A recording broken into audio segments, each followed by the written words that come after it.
Today's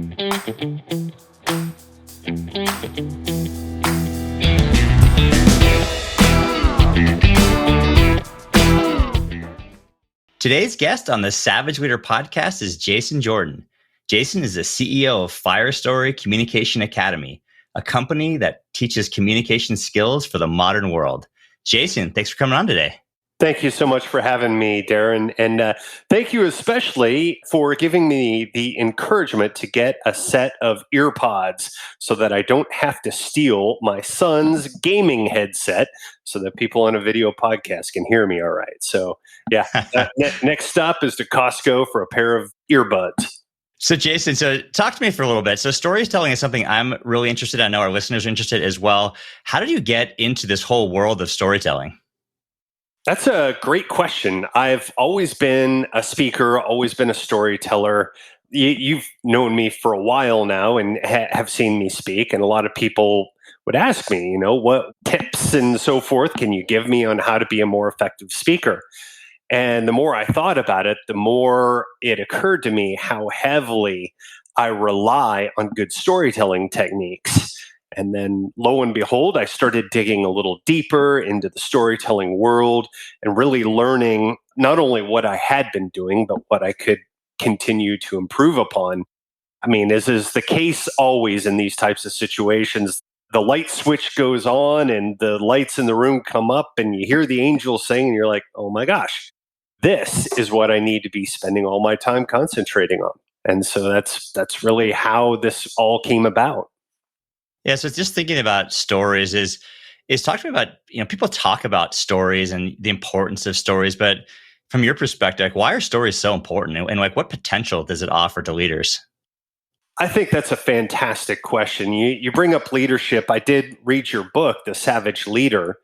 And one of the things that I thought was fantastic about it, not only the stories that you used to exemplify each of the points that you brought up, but that it's core to your message for great leaders to really examine the stories that have shaped and influenced their lives so that they know and understand the values that they're bringing to the table and that are important to them. And so that's really why FireStory, or stories in general, and I'll talk about fire stories here in a minute, but that's why fire stories are so critical in my mind is we all, every one of us, kind of have a worldview. We have our own set of values. We have our own lens that we see the world through. And that lens is primarily, almost exclusively shaped by experience.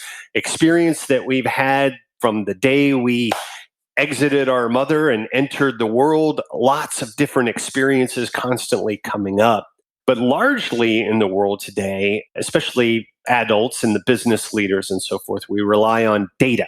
And funny thing about the internet is the internet has made data ubiquitous, right? We used to all have to go exploring to find some little nuggets of data, and there wasn't this ocean of half-truths and total non-truths and that sort of thing. But if you look around, everybody is preaching data.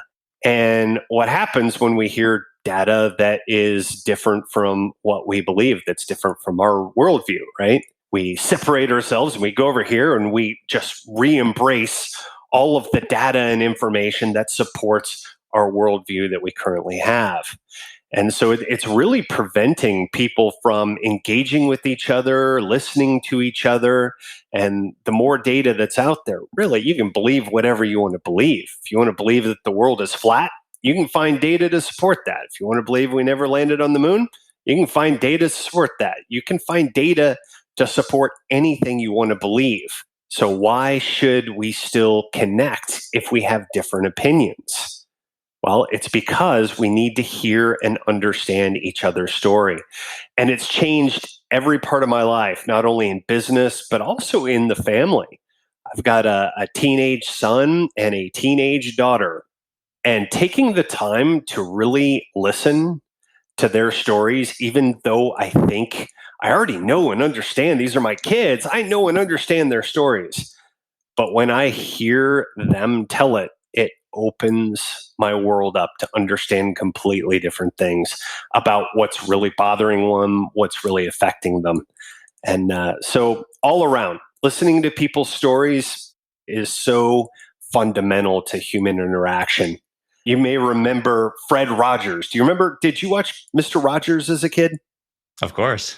Of course. Wonderful. He used to carry around a quote in his pocket. And a lot of people attribute this quote to him, but he didn't make it up. It was another guy. I forget his name. But he wrote that down and carried it in his pocket. And the quote said, "Frankly, there isn't anyone that we couldn't learn to love once we have heard their story." And I think that's more relevant in today's world than ever before. Yeah, that's so interesting because when you're talking through these things, you're saying my kids' stories. I think about people's perspectives, and everyone wants to listen to their perspectives, but I like that additional layer. And there's so much more in a story than someone's point of view, than the data. Obviously, a narrative can be connecting the dots for the different data points. But that brings me to a question I'm thinking about is like, what makes up a good story? Because a lot of people go, well, story, that's this nebulous concept. You think about great storytellers. Maybe it's the crazy uncle or the funny aunt who has all these just hilarious stories from the past or family anecdotes or jokes. You see some just great orators, politicians, regardless of your political affiliation. I think most people would agree Reagan and Obama are incredible orators. But like, what makes up a great story? What are those elements? You brought up a great question. And I want to take a step back to the beginning of your question when you said, you brought up a couple of terms, people's narrative, their perspective, and how is that different from their story? And I think that's a great question. And I think the core that at least I put that makes a story different than a narrative is emotion, right? If we're just hearing the details, just the facts, even though it's a narrative, even though it's running through the situation that happened, we are still applying our own emotions to that story. And so the understanding is lost. It's only when somebody in the context of a story that they're sharing shares also how it's affecting them. What are they feeling in that moment and why? That's what opens up the connect. That's what opens up the empathy so that we can not only hear what they're saying, but also understand the feelings behind what they're saying. That makes it possible for us to connect with another person, even if we don't 100% agree. Maybe I don't see the world the same way somebody does, but if I hear their story and I understand how it affected them emotionally and how it changed and shaped their lives, now I can have empathy and connection with that person, even if I don't totally agree with them. Yeah, I appreciate you pulling out that first point because I think it's something that we don't want to step over because that is so important. If I'm telling you my point of view, you may not be open to that different perspective. But if I'm telling you my story, it's just that whole idea of creating empathy, which, I think some people confuse sympathy for empathy. Obviously, empathy is like, so I can put myself in your shoes. I think that's a beautiful way of how to bridge the divide, how to bridge to create less conflict, frankly, in any kind of environment, whether it's business or political or just even in our personal lives. But I think that's a really important point. But yeah, the second piece was just like, what makes a great story? So I love to break things down into how to, because I think it can be a little bit of a nebulous concept. And hey, I'm going to try to tell a story. Does that mean it has to be funny? I think that's what probably a lot of people think. But just like, what makes up a great story? That's a wonderful question because every story is different, right? There are some stories that we tell over and over again when we get together with some friends, maybe around a campfire or something like that, having a beer or two, and we tell these classic funny stories. And that's the connection that we get there because they're funny. Other stories are deep and we're being vulnerable, right? We're revealing some things that we've struggled with in our lives and the bare emotions behind what we're struggling with. And so that's a different type of story, but also has people on the edge of our seats, has people connecting. What I do a lot of discussion of is actually those hormones and the chemicals that our brains give us that really tie directly to long-term memory. They tie directly to empathy. There was a guy, actually, believe it or not, named Walter Fisher. who I've done a lot of study on, and he was the first one because, back as far as Aristotle, everybody thought that every communication or oration or whatever you're going to do should follow the same kind of pattern, and it should be kind of grounded in what was called logos or logic. That's your data. And then you should have a little bit of pathos just to sprinkle some fun in there. And then you would have ethos, which is, why should I listen to you ethically, right? Then in the 1980s, along came this guy, Walter Fisher. And I didn't know, but he was actually the communications chair at USC. So he was just down the road. He retired just down the road from us here in Carlsbad and passed away a few years ago. So local boy. But he started studying what our brains do when we hear stories. And he was, we finally had the technology to map the brain and see what was actually going on. And it's fascinating to see, like, if somebody tells us data, very few parts of the brain are triggering. A lot of it is based on either a quick connection. They just gave me a piece of data that I agree with, or I've heard, this is familiar, I trust this person. Or I disagree with that. My data says differently. And so it kind of triggers different levels of that fight or flight, right? This is exactly what we see on the internet. Somebody posts an opinion on Facebook, and what do we see? Several people going, yeah, that way, you tell them that's exactly right. And then a whole bunch of people, letting go with the flamethrower, right? They're on fire and angry instantly. And that's that fight or flight just being triggered. And of course, since it's online, hey, let's fight because sticks and stones, right? So Walter Fisher was the one who really started examining, okay, when we hear good stories, and these are stories with emotion, these are stories with connection where we really understand some humor to release some oxytocin, some vulnerability to connect people together. That's the dopamine, getting people on the edge of their seats, twists and turns, and all those things that keep us engaged with these great stories. And what he found was, when one person was sharing a good story, the other person's brain, the same parts, the experiential parts would trigger in the other person's brain. And so you ended up with this wonderful situation where somebody could have the same experience mentally as somebody who experienced it telling their story. If they do a good job, they could experience it as well. And so they would feel that connection, that empathy, and more often than not, the understanding and the connection would lead to the same conclusion. Whatever that experience changed in the one person's life, this person over here could accept it, internalize it, and move forward with the change in their own life as if they had experienced it themselves. Fascinating, just the power of story.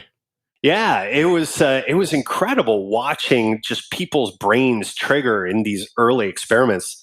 There's even a few videos of Walter Fisher, and unfortunately, his paradigm, he called it the narrative paradigm, came just right on the footsteps, the information age, right? All of a sudden, PCs and laptops, and then iPhones in our hand and everything like that. And so the narrative paradigm was largely forgotten as the internet became the ocean of data that we could always pull from. And so I love seeing that it's coming around and it's getting the attention that it deserves.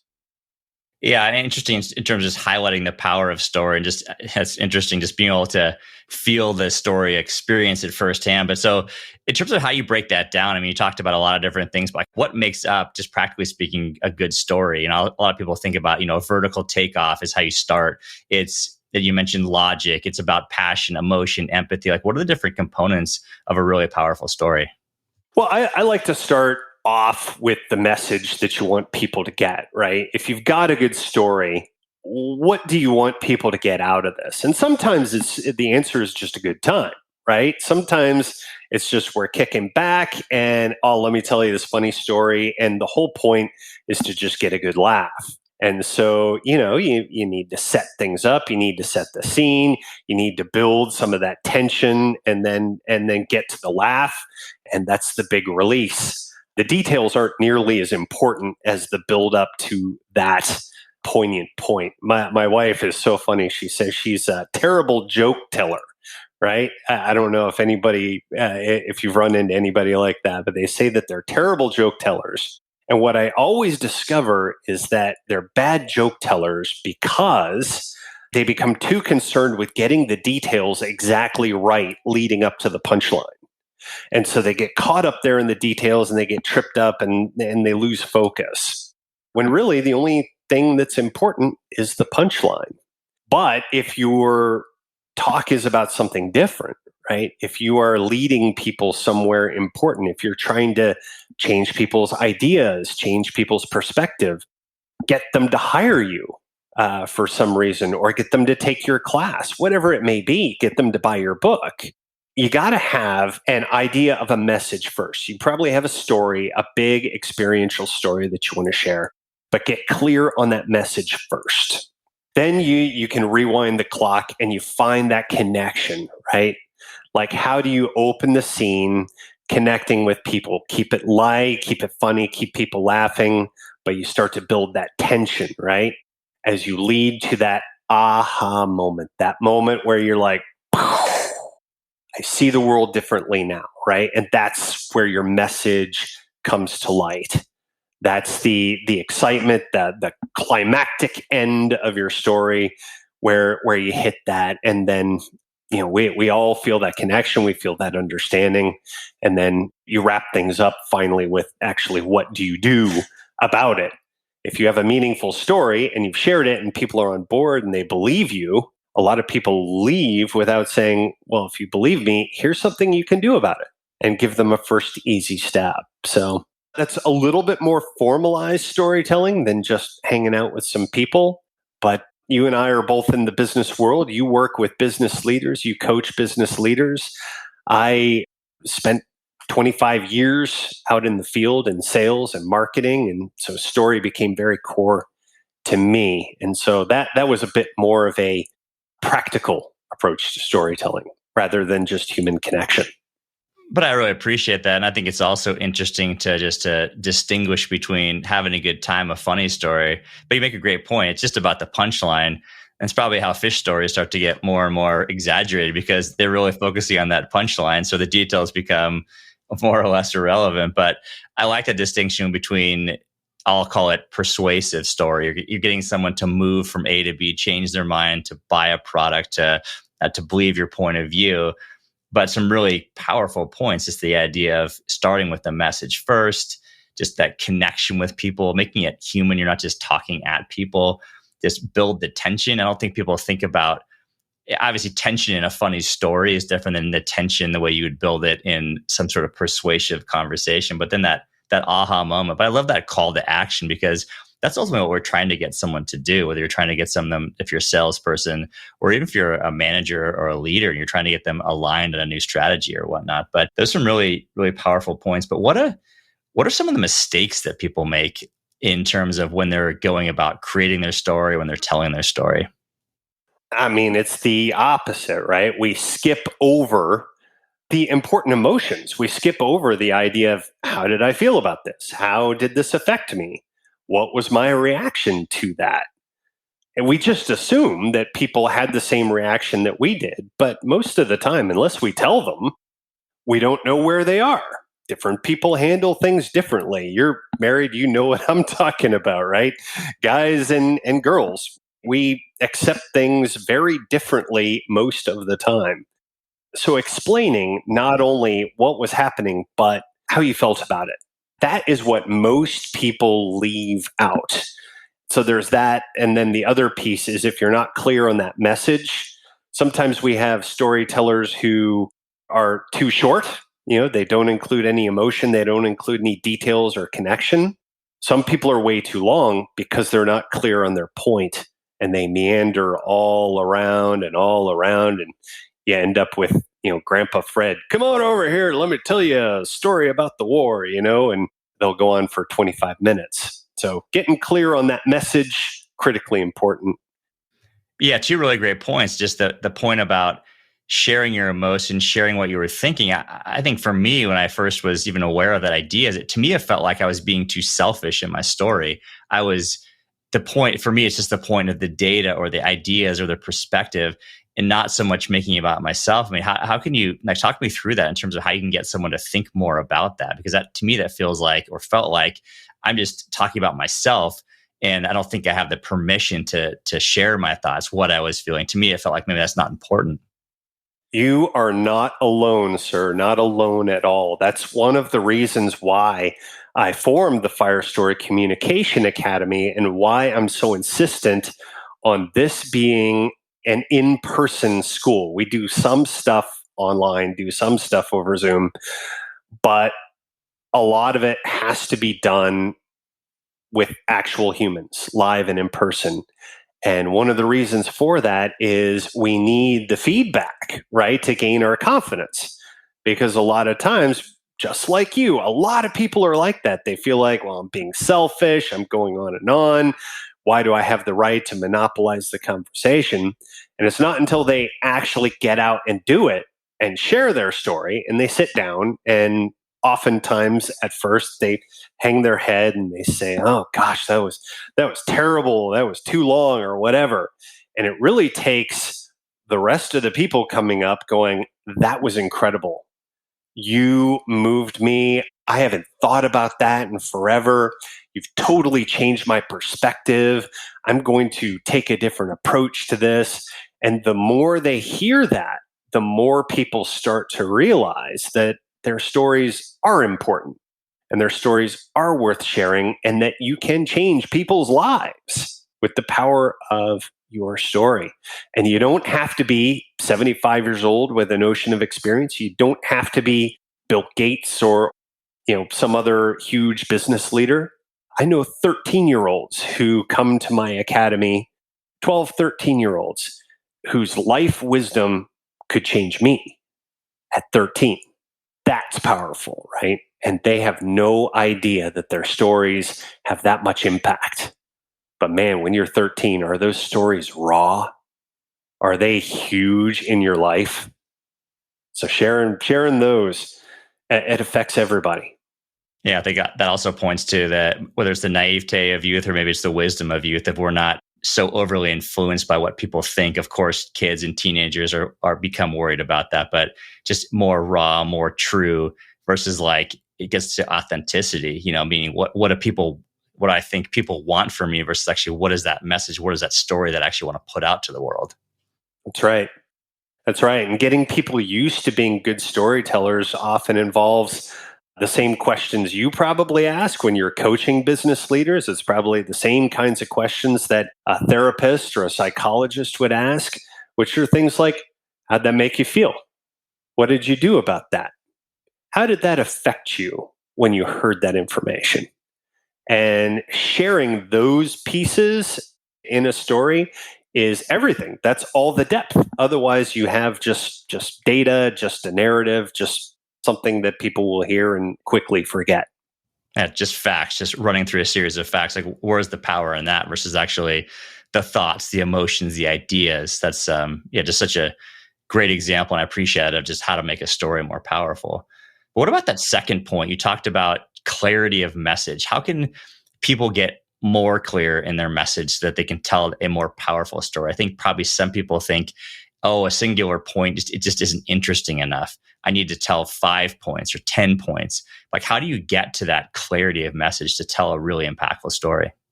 Yeah, I hear that a lot. A lot of programs will teach, you got to have 3 main points or something like that. That's what we all hear up front. But if you have a powerful enough message, 1 point is plenty. And 1 point is enough for us to remember, to internalize, and to feel like we can take action on. I don't know if you've ever heard a lecture with 10 or 15 points, and they're powerful, but they get to the end and I feel helpless. I feel so overwhelmed by all the different things that I have to think about or worry about or do something about. It's much easier to break that down and just let me have one thing. So I've actually got a couple of different rules that I use when you're shaping a message, when you're getting clear on that message. And so you should be able to write it out, first of all, in one sentence. So it should be just one sentence, clear message, and it should be written from the perspective of your audience, whoever that is. Even if you're just talking to your kids, they're your audience. So your message should be one sentence, pretty clear. It should be experience based rather than data based. So if you're looking back, did I build this message based on data or findings or facts or figures or whatever, or did I build it off experience? Because experience is something that people have an impossible time, for a good reason, arguing with. But if it's a true experience that you had and true emotion that you're sharing, I can't argue with that. So experience based rather than data based. Can't be self-serving. If your message comes out the other side that, hey, I want people to buy my product, and that's where a lot of people go very quickly. I work with a lot of technical teams. And I'll give you one example. I worked with a company that was doing a trade show, and they were a Microsoft authorized reseller. They were doing a trade show, and everybody that would come in, they had all their engineers doing these 1-hour keynotes. And I would say, all right, before you get started, what is the message of your talk? And they would say, I want to tell people the 35 new features of Microsoft Office in the cloud. I'd say, nope, that's awful, because maybe one of those is important to me. Do you want me to check out for the rest of the time? Because I'm probably not going to pay attention waiting for that one thing. And we would dig and dig, and what do you really want? What are you really after? And they go, okay, all right, I got it. The point of my message is that they need to hire our firm to install Microsoft Office 365 in the cloud. And I'd say, no, because that's self-serving. That's sales, right? People are going to see that from a mile away. And boy, these days, do we have our defenses up. I spent 20 plus years in the field selling. I can't imagine how tough it must be right now, because everybody's on the defensive against sales. So if it's self-serving, people will sense that a mile away and will instantly begin putting up their barriers. And the final thing, your message should move people either towards pleasure or away from pain. One of those two directions.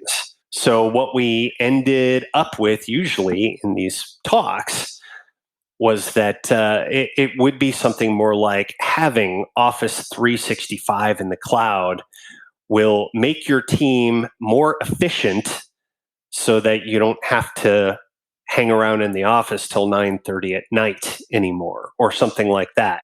Getting into that pain of spending those long hours in the office, away from your family, and that emotion, that pain drives the decision that, yep, we need this product. And your expertise tells me you're the people that we should have do it. Great example. I appreciate you taking through that continuum of the first message, 31, 35 points or benefits or features, all the way to how do you help someone avoid pain, or how to, more pleasure, obviously, in that from a business context, but making it about them. That's just so fundamental to communication anyways. So many times we just assume that, it's about us. Like, well, it's really not about you. It's about them. It's about the other person. I think about a lot of being a coach, and it's about that person. It's not about you. Absolutely. And that's what makes you an effective coach, is you really have to be selfless to be effective. You have to, want to give yourself completely to helping them become the best leader that they can be. And some people have difficulty taking that down. Some people, the ego says, no, wait, this is about me. I was successful. They should just want to line up and learn from me. That's not really what it's about. It's about them. Absolutely.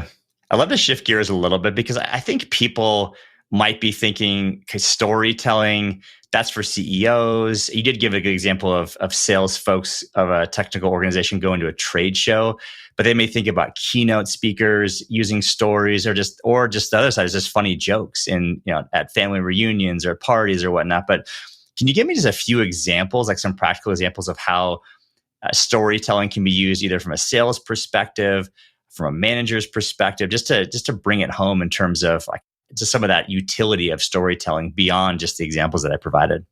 Sure.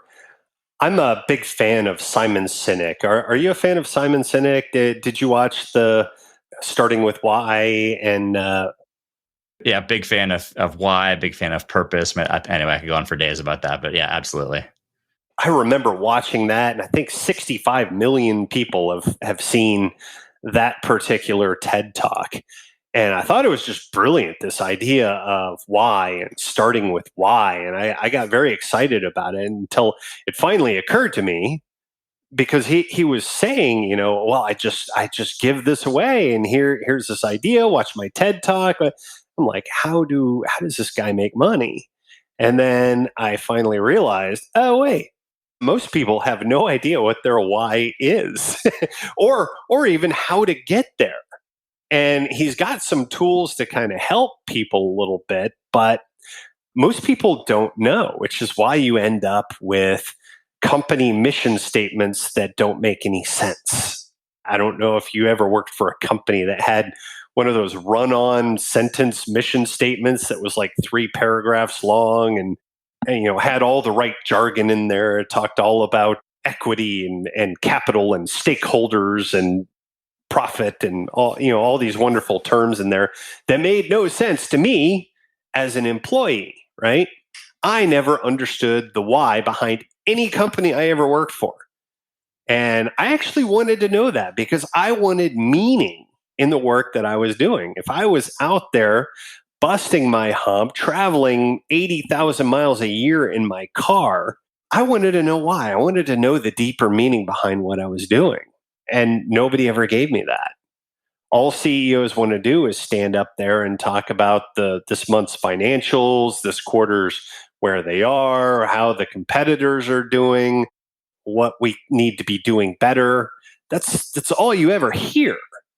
But somewhere in that past, especially if the leader of that company started that company, there is what I call a fire story. A fire story is a story of change or creation. It's a story where the trajectory of your life changed forever. And in the business world, what that means is I can't stand the way this is done anymore. I have to go out there and put my money, my finances, my time, my family, everything on the line with very little chance of success, by the way. Small businesses fail way more often than they succeed. Huge risk, but there's a story that made it impossible to say no. Sharing that story and the message behind it is the why. Sharing that story and being in touch with it is, to put it in your term, what makes a leader a savage leader. It's that self-awareness, that self-understanding that drives the engine. It calls the right kind of people into your organization, not just people trading hours for dollars, but people who are truly committed to your cause, to your why. And they can only get there if they understand your story, your fire story, and why it's so mission critical. So from a leadership perspective, that's the example I would give you. If you want a practical sales example, I can share a good one of those as well. Yeah, I mean, I love that just in terms of you allude to so many things, which is if you have that story, that fire story, as you call it, it's going to attract employees. It's going to engage them. It's going to retain them. It's going to give them that sense of purpose so that they're just it's going to be so much more effective too, but also so much more joy and so much meaning out of their work. But I actually would love and appreciate that. How do you translate that externally into a salesperson and using stories from a sales perspective? That's awesome. For that, I got to reach back to my sales career. I spent, 15 years. I worked for a company called Reynolds and Reynolds. We sold the computer systems that run car dealerships. So if you want to talk about a challenging sales world, try selling to car dealers. Those guys are tough, let me tell you. And my territory was the Deep South. I had Tennessee, Alabama, Mississippi, and Arkansas by car. So that was a lot of driving to a lot of very rural areas. Some dealerships that had 10 cars on their lot, like total. And it was fascinating meeting all these people and getting to understand them. And so over the years, I had just collected stories just listening, because people in the South, man, they love telling stories, and they don't mind if it's long. They're just loving telling these stories. And so I had collected them. And one of the things that we did as a company, we would attend what was called a Dealer 20 group, which is a regional group of 20 dealers who would get together, and they would sit in, and host companies would sponsor it, and they would be a speaker, and then a couple other people would speak. And so I was brought in to be the speaker in Knoxville, Tennessee at this 20 group.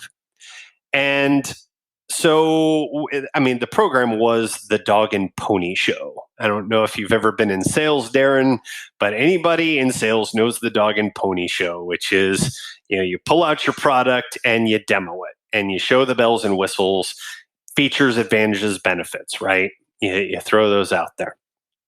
And so we were in this restaurant, we put up the screen, and it was still early days of technology, but I had this big laptop, and it was plugged into the projector, and we were all set. And I began my Dog and Pony Show, and it caused a power surge in the restaurant. And so all the lights in the restaurant we were in went out, everything in the kitchen, all that.